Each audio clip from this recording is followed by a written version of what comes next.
ദൈവം നിന്നോട് സംസാരിക്കുക.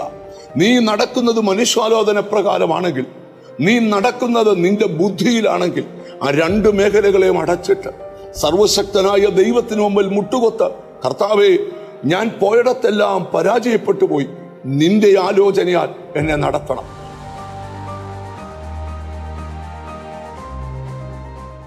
ക്രിസ്തുവിനെ രക്ഷകനായി സ്വീകരിച്ച ഓരോ ദൈവമക്കളും എക്കാലങ്ങളും കൊതിക്കുന്നൊരു കാര്യമാണ് ദൈവത്തിൻ്റെ ആലോചനയാൽ ജീവിതത്തിൻ്റെ ഓരോ സ്റ്റെപ്പുകളും എടുക്കണം. മനുഷ്യന്റെ ബുദ്ധിയിൽ ചിന്തിച്ചാൽ പല വഴികളും നല്ലതെന്ന് തോന്നാം, പക്ഷെ അതിൻ്റെ ഒടുവിൽ പരാജയമായിരിക്കും. എന്നാൽ നീ പോകേണ്ട വഴി നിനക്ക് കൃത്യമായി വരച്ചു വെച്ചിരിക്കുന്നവനാണ് സർവശക്തനായ ദൈവം.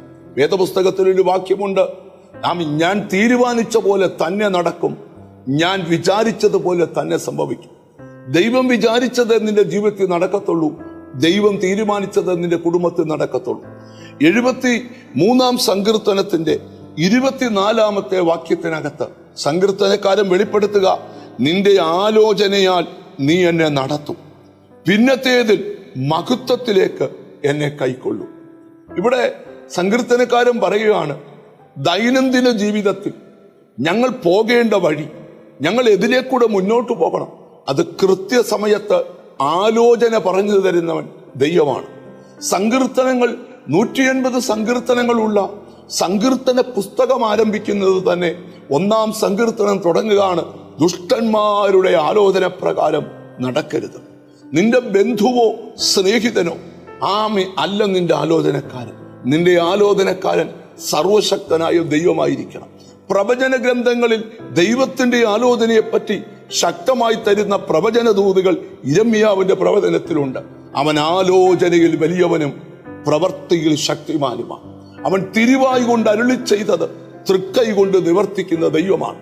ഇത് വചനം കേൾക്കുന്ന വാത്സല്യ ശ്രോതാവേ, ദൈവം നിന്നോട് സംസാരിക്കുക.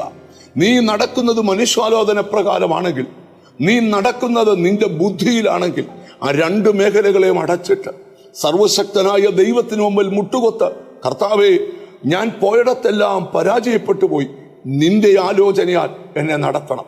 പ്രവചനത്തിലൊരു വാക്യമുണ്ട്, ദൈവത്തിന് സ്തോത്രം, ശുഭകരമായി പ്രവർത്തിക്കാൻ ഞാൻ നിന്നെ അഭ്യസിപ്പിക്കുന്ന ദൈവമാണ്. ശുഭകരമായി പ്രവർത്തിക്കാൻ നിന്നെ അഭ്യസിപ്പിക്കുന്ന ഒരു ദൈവമാണ്.